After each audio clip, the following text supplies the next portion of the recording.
나를 기가 막힐 웅덩이와 수렁에서 끌어올리시고 내 발을 반석 위에 두사 내 걸음을 견고하게 하셨도다. 아멘. 새 노래 곧 우리 하나님께 올릴 찬송을 내 입에 두셨으니 많은 사람이 보고 두려워하여 여호와를 의지하리로다. 아멘. 아멘. 하나님 아버지, 오늘 이 새벽 제단 가운데 큰 은혜를 주시옵소서. 아멘.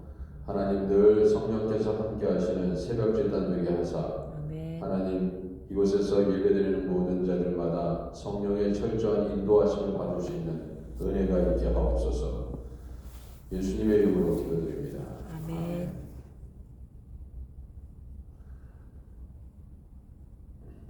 438장입니다. 438장.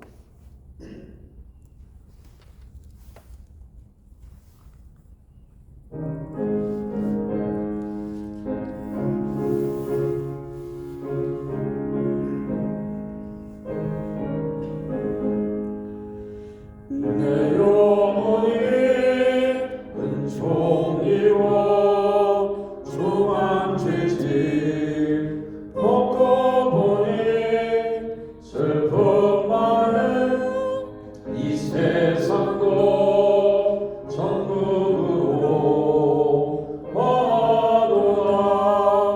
할렐루야 찬양하세. 내 모든 죄 사함받고 주 예수와 동행하니 그 어디나 하늘나라. 주의 얼굴 뵙기 전에 멀리 뵈던 하늘나라. 내 마음속에 이루어지니 날로 날로 가깝도다. 할렐루야 찬양하세. 내 모든 죄 사함받고 주 예수와 동행하니 그 어디나 하늘나라. 높은 산에 거친 들이 조막이나 궁궐이나 내 주 예수 모신 곳이 하늘나라. 할렐루야 찬양하세. 내 모든 죄 사함받고 주 예수와 동행하니 그 어디나. 우리 3절 높은 산이 거친 들이 높은 산이 거친 들이 조막이나 궁궐이나 내 주 예수 모신 곳이 그 어디나 하늘나라. 할렐루야 찬양하세. 내 모든 죄 사함받고 주 예수와 동행하니 그 어디나 하늘나라.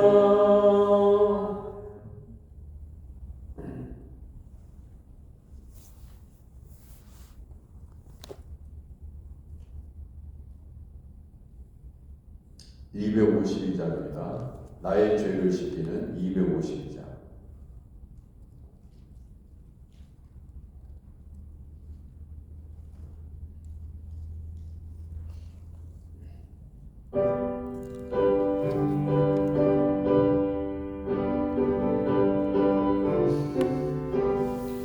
나의 죄를 씻기네 예수의 피밖에 없네. 다시 정케하기도 예수의 피밖에 없네. 예수의 흘린 피 날 희게 하고 내 회하고 회하다.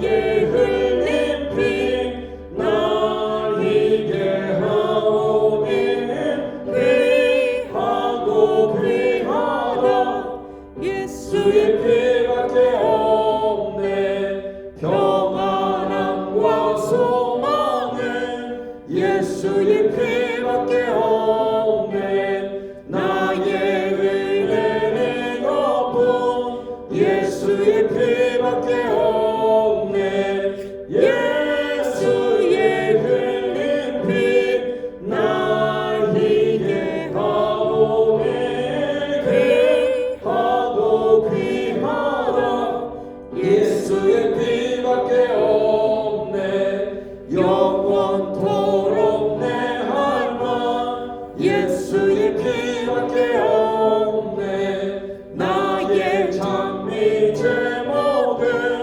예수의 피밖에 없네 예수의 흘린 피 나에게 하오니 귀하고 귀하다 예수의 피밖에 없네.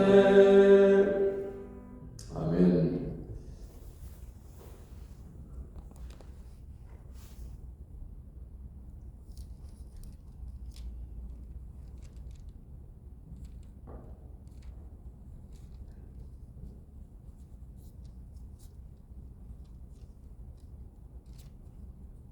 네, 한 번 더 기도하겠습니다. 하나님 말씀을 하나님 대합니다. 이 말씀 속에 하나님의 진리가 있사오니 하나님이 진리의 말씀을 붙잡고 오늘도 이 생명의 말씀을 붙잡고 살아가게 하시옵소서. 하나님 주는 아버지 우리를 인도하시는 길이 되시오니 주님 어디로 가든지 성령께서 우리의 발걸음을 인도하사 위험으로부터 건져주시고 피할 길을 내사 하나님 우리 하나님께서 함께하는 은혜의 아버지 길이 되게 하옵소서. 예수님의 이름으로 기도드립니다. 아멘.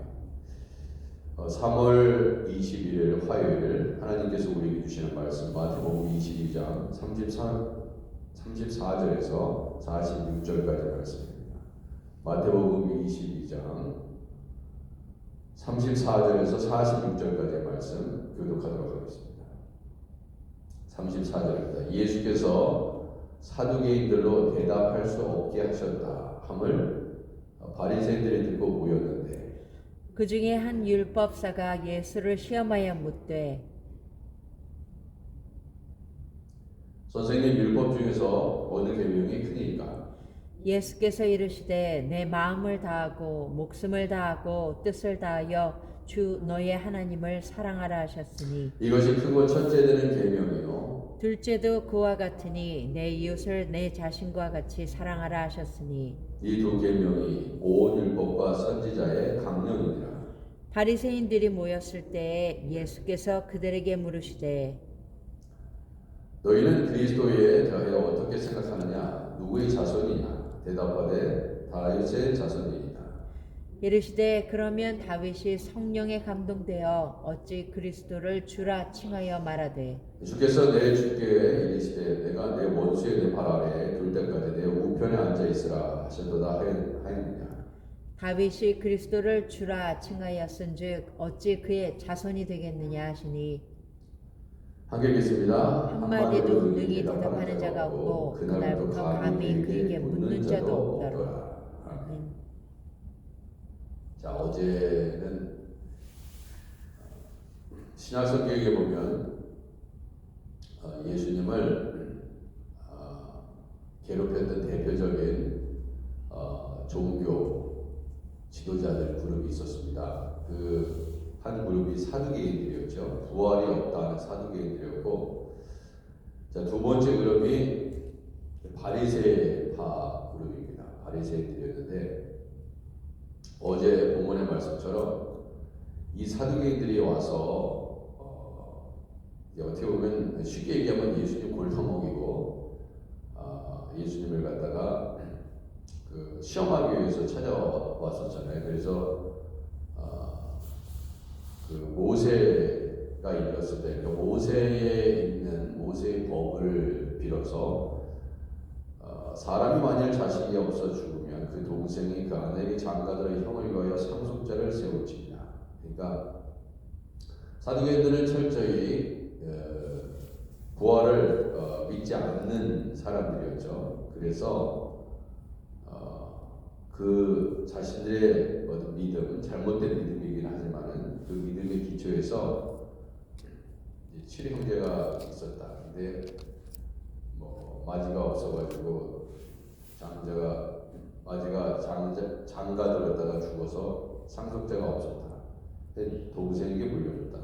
뭐 이렇게 해서 부활 때에 7 중에 누구의 아내가 되니까 그랬잖아요. 그러니까 아니 부활을 믿지도 않는데 뭐 어제는 말씀 안 드렸지만 부활 때 7 중에 누구의 아내가 되니까 이거는 잘 보세요. 이 논리는 어떤 거예요?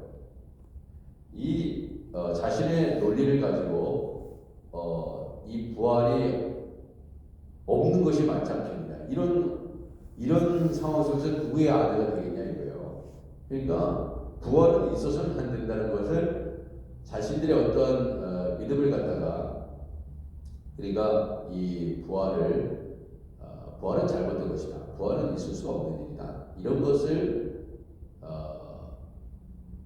드러내기 위한 전략이죠.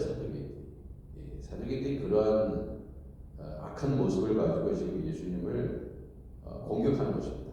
이렇게 해서 그러네. 부활하면 도대체 누구의 아내가 되지? 여러분 생각해 보세요. 그러면은 부활이 있으면 안 되겠다. 이런 식으로 결론을 낼 수 있도록 유도하는 거예요. 기가 막히지 않습니까? 이런 의도가 있었던 거예요. 여러분 사람들은 저마다 어떤 의도를 가지고 있습니다. 이렇게 어떤 반응을 보인다든지 어떤 질문을 한다든지 어떤 그것에 대응을 할 때 다 의도가 있어요. 저 사람이 저렇게 얘기했지, 이렇게 얘기했지, 그렇잖아요. 여러분 그런 생각을 하시죠? 물론 잘못된 어제 말씀처럼 오해도 있을 수 있는데 그 오해도 뭔가 저 사람이 저렇게 얘기하고 무슨 뜻이 있을 거야. 뭐 그런 게 있단 말이죠. 다 사람마다. 그래서 예수께서 대답하여 이르시되 너희가 성경도 하나님의 능력도 알지 못하는 걸 오해하였다. 그러니까 이게 사두개인들이 성경을 모르는 거예요. 성경을. 분명히 성경은 부활을 얘기하고 있고 심지어 구약 성경에 나와 있는 다니엘서에도 부활을 얘기하고 있는데 죽은 자의 부활에 대해서 얘기합니다. 그런데 믿지는 않는 거죠. 아무리 가르쳐도 안 믿는데 뭐 어떻게 하겠습니까? 믿어야 되는데. 그러니까 하나님의 능력을 믿지 못하면요 부활은 있을 수가 없는 것입니다.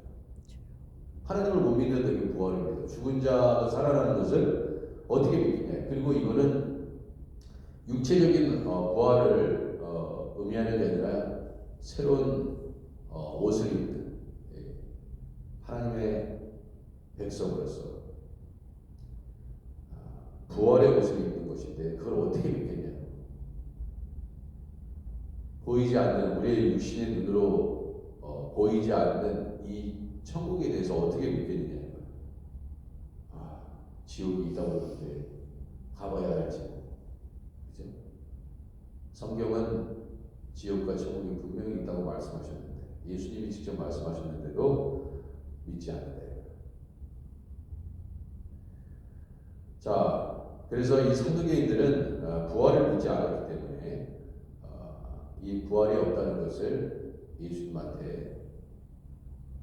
예수님과 겨뤄가지고 이기려고 했던 거죠. 근데 이제 결론은 어떻게 됐습니까? 무리가 듣고 그의 가르침에 놀라더라고요.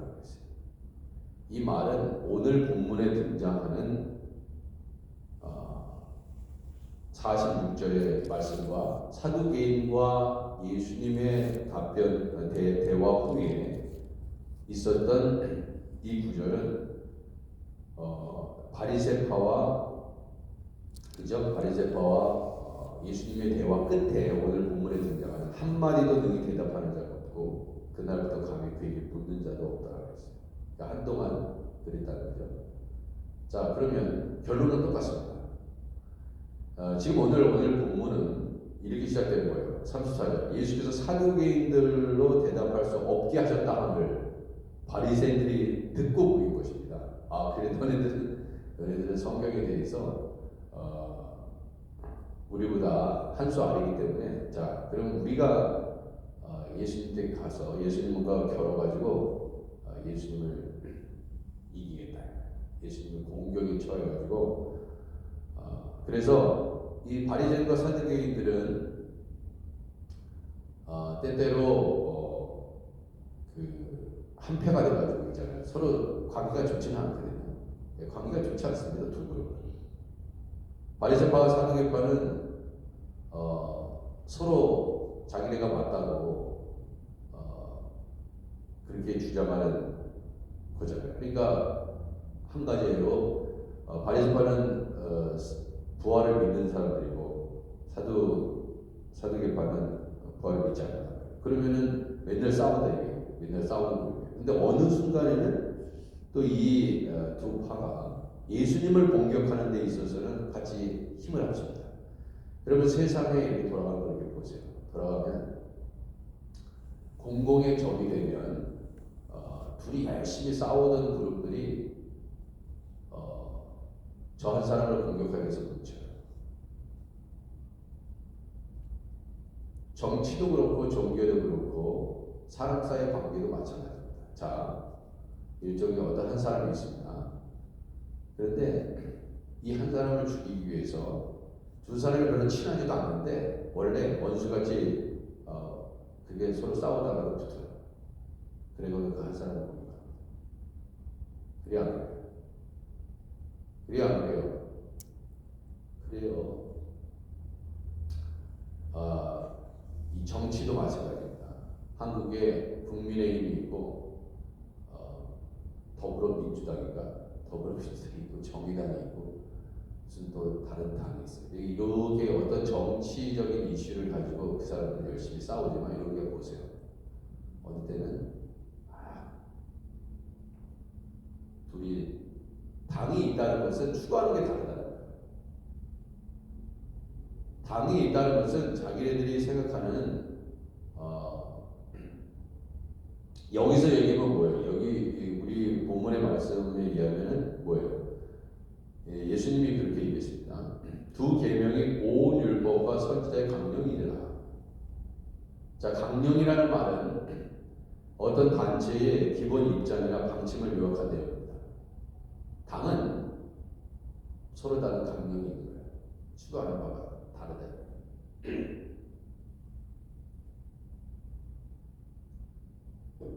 그런데 일종의 정의당이나 더불어민주당이나 계속 국민의힘과 대립관계에 있다가 어떤 이슈가 딱 일어나면 어느 때는 국민의힘과 정의당이 힘을 합칩니다. 잘 보세요. 돌아가는 세계를 보세요. 근데 그것들이 우리 개인적으로도 다 적용 가능한 거예요. 적용 가능. 저 사람 사이가 별로 안 좋았는데 이상하게 붙어가지고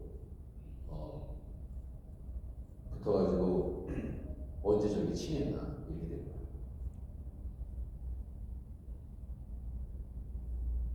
왜냐하면 한 타겟이 정해졌기 때문에. 한 타겟이. 어제 중국하고 중국의 시진핑과 블라디미르 푸틴이 그러면서 서로의 그래서 우리 두 나라를 중심으로 해서 미국을 대항해서 우리가 살고 있는 이 미국을 대항해서 어떻게 하겠다는 거예요?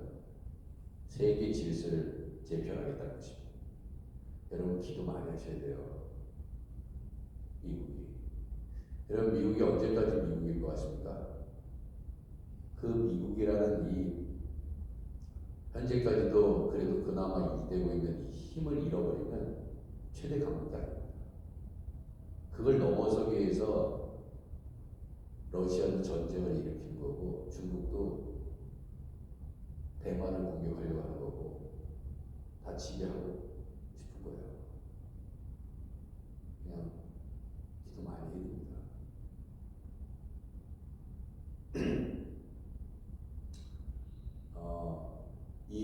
성경을 통해서 세상을 보셔야 돼요. 우리가 세상에 속한 자는 아니지만 세상에 돌아가는 일들을 보셔야 돼요. 교회는 하나님 말씀을 증언합니다. 그러나 예레미야 같이 이사야 같이 이런 선지자를 보세요. 국제 정치학 박사라니까 이 사람들은. 왜? 하나님이 이 역사의 주관자가 되시기 때문에 어떻게 이 세상이 돌아가는지를 다 파악하고 있는 사람이 선지자들이에요. 성경만 아는 것 같죠? 그렇지 않습니다. 온 우주와 만물을 다스리는 하나님의 종인데 세계 돌아가는 일을 모르는 것 같아요. 다 봅니다. 다 본다. 다 보인다 이거예요.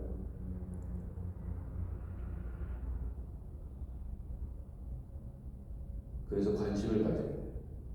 하나님의 종은 뭐 정치에 대해서 얘기하면 안 된다. 그거는 성경도 하나님의 능력도 모르는 것입니다. 우리 하나님은 온 우주와 만물을 다스리시는 하나님. 교회 안도 다스리시고 교회 밖에도 다스리십니다. 그렇기 때문에 우리 크리스천들은 기도해야 돼요. 나라와 지도자들과 교회의 리더들을 위해서 기도해야 됩니다. 지도자들이 잘못되면 피해는 누가 받느냐? 여러분과 제가 받는 거예요. 정말 중요한 일입니다. 그래서 이 독립운동사를 보세요. 한국의 독립운동사 다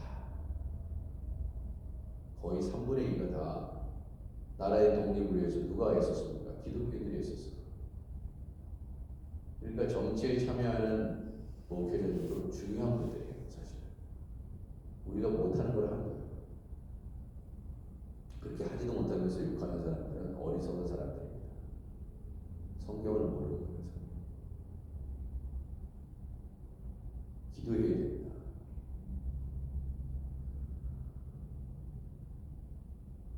여러분, 이 사두개인들, 율법사들 서로 그렇게 대립하는 사람들이었지만은 예수님을 공격하는 데 있어서는 한 배를 탄 사람들입니다. 그죠? 그래서 선생님 율법 중에 어느 계명이 흔히니까 그랬어요. 그래서 예수께서 말씀하셨습니다. 내 마음을 다하고 목숨을 다하고 뜻을 다하여 주 너희 하나님을 사랑하라. 그렇게 얘기했습니다. 참 누가 내 마음을 다하고 목숨을 다하고 뜻을 다하여 주 너희 하나님을 사랑하라 했는데 이 말씀대로 살아가는 사람이 과연 있는가?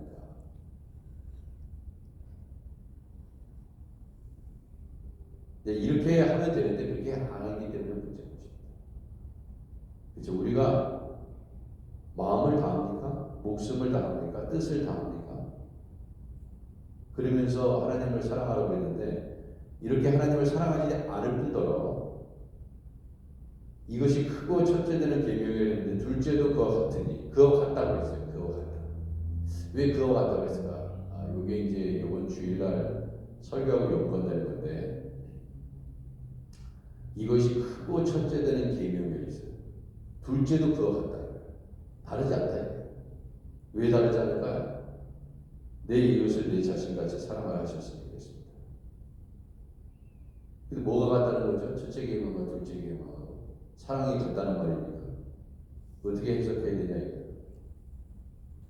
잘 생각해 보세요. 이 말씀 그냥 이거 그거나 뭐 항상 하는 말씀인데 하나님께서 얘들아 나를 사랑하되 내 마음을 다하고 목숨을 다하고 뜻을 다하여 나를 사랑해 이렇게 얘기합니다.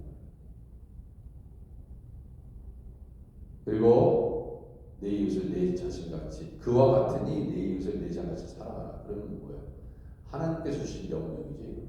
하나님이 주신 명령입니다. 하나님이 주신 명령이니까 하나님 말씀에 순종해야 되는 건 당연한 거죠. 근데 순종하지 않는 것이죠. 그러니까 무슨 내 자신과 같이 사랑할 정도도 아니지만 누가 내 자신과 같이 내 자신처럼 누가 사랑하냐 이거는 보통 사랑이 아니죠 사실. 주님이 원하시는 건 이런 사랑이에요. 이런 사랑. 내 아내도 그렇게 사랑하지 않습니다. 내 남편도 그렇게 사랑하지 않아요. 근데 주님이 원하시는 거는 무슨 사랑이에요? 이런 사랑이 되는 거예요.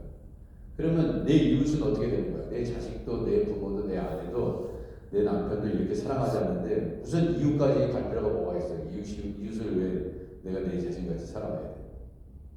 근데 이게 하나님의 명령인데, 그러면 하나님께서 사랑하시는 자를, 그죠? 하나님이 이제 다 사랑한단 말이에요.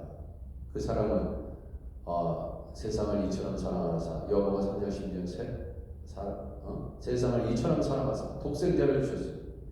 아니 독생자를 주실 만큼 얼마나 사랑하시겠느냐 이거예요. 이 세상. 그러면은 그 하나님의 사랑하는 세상에 있는 많은 사람들을 여러분과 제가 사랑해야 되는 거는 당연한 거예요.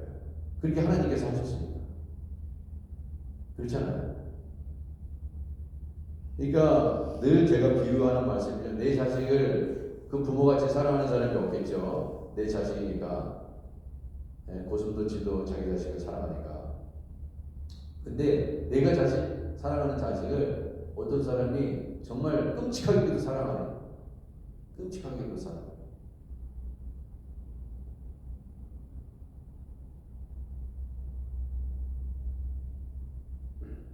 교육의 어느 목사님이 그런 비유를 하시더라고요.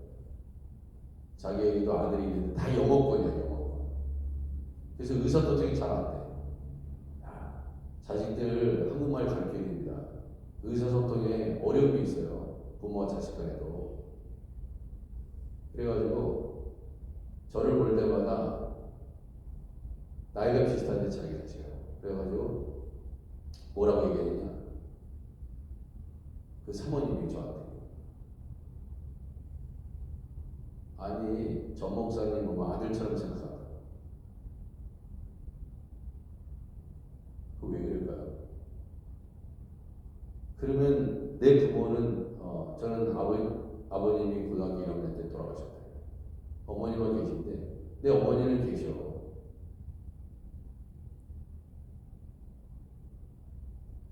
근데 그게 보여요. 그게 보인다. 이분이 나를 그렇게 생각합니다.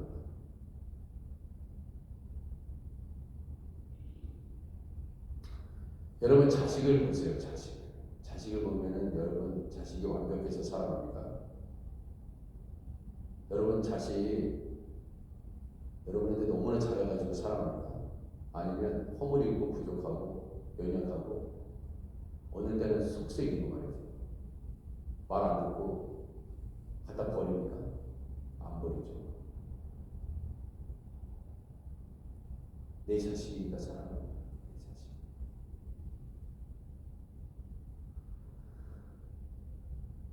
자, 내 이웃을 내 자신같이 사랑하라. 우리 주님의 말씀이었습니다. 이 두 계명이 온 율법과 선지자의 강령입니다. 자, 그래서 오늘 설교의 마무리는 이렇게 된 겁니다. 자, 바리새인들이 모였을 때 예수께서 그들에게 물으시면서 이렇게 얘기합니다. 너희는 그리스도에 대하여 어떻게 생각하느냐? 누구의 자손이냐? 대답하되 다윗의 자손이다. 그래, 맞다. 이르시되 그러면서 기가 막힌 말씀을 하시죠. 뭐라고 얘기하시냐? 다윗이 성령의 감동이 되어 어찌 그리스도를 주라 칭하여 말하네.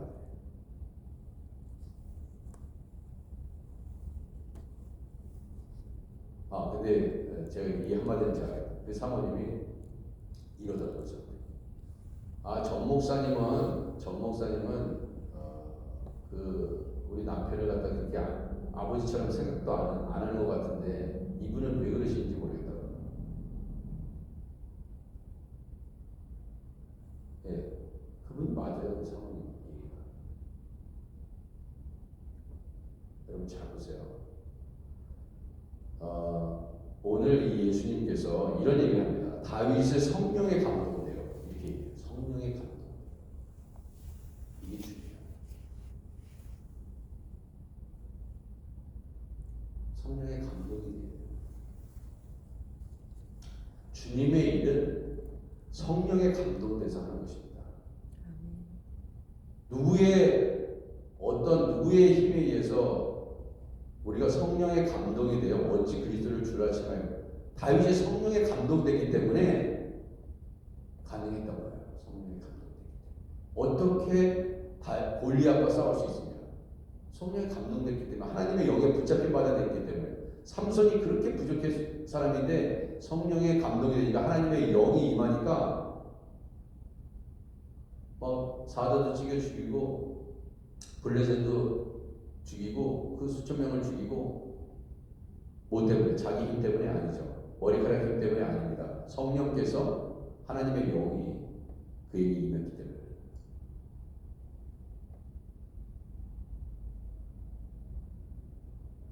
누구에 의해서 사로잡히느냐, 그게 중요한 거예요. 성령에 감동되니까 사도 요한이 환상을 본 거예요. 성령에 감동되니까 하나님 말씀이 깨달아지는 거예요. 영안이 열린 거예요. 문제는 뭐냐? 성령의 감동이 안 되는 거야. 그래서 문제입니다. 예배 가운데 성령께서 우리 가운데 임하사 들어야 될 것을 듣게 하시고, 보아야 할 것을 보게 하시고, 우리 말 한마디도 마찬가지예요. 성령에 감동돼야 됩니다. 성령에 감동된 자를 쓰시고,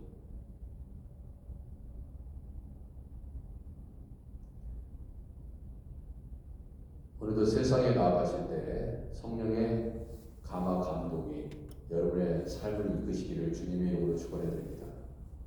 여러분의 자녀도, 일터도 마찬가지.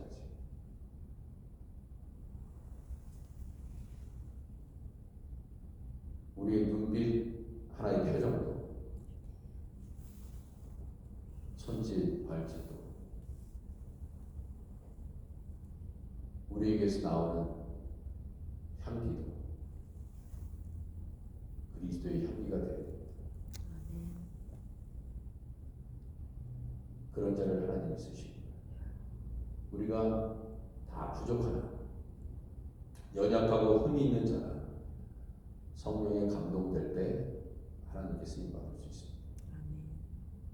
불평하고 불만하는 사람 하나님 안 씁니다.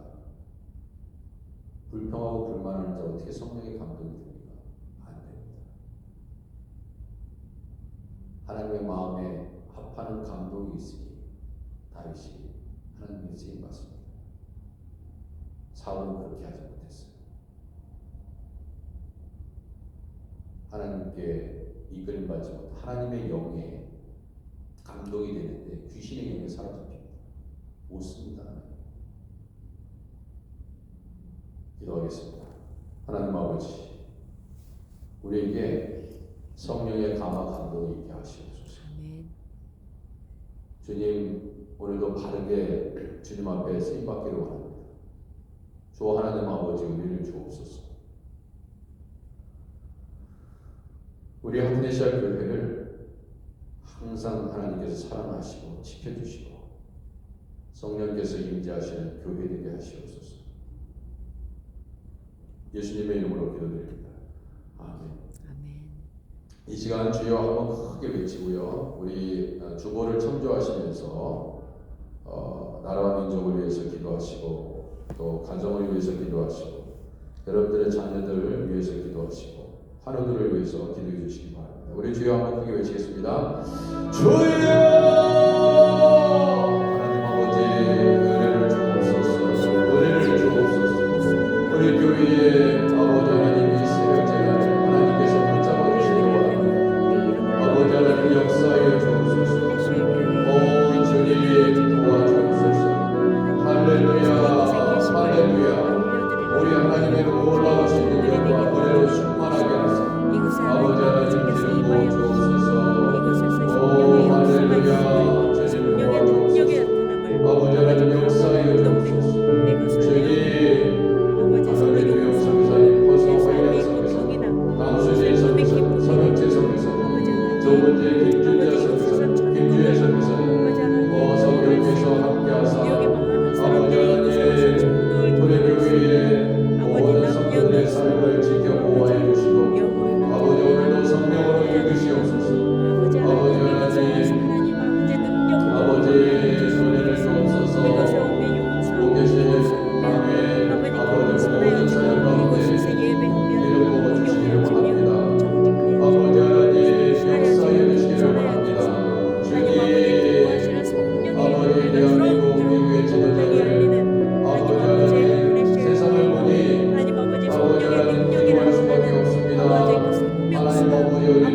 주옵소서. 은혜를 주옵소서. 새벽 예배 가운데 성령의 불이 떨어지게 하시옵소서. 아버지 하나님 인도해 주시기를 바랍니다. 아버지 교회 감사하고 아름답게 민생에게도 자와 수리되게 하시고 전쟁이 그치고 아버지 하나님 국제전쟁이 물러가게 하시고 아버지 하나님 모든 교회에 아버지 주일학교 중고등부 한국학교까지 성경대학 아버지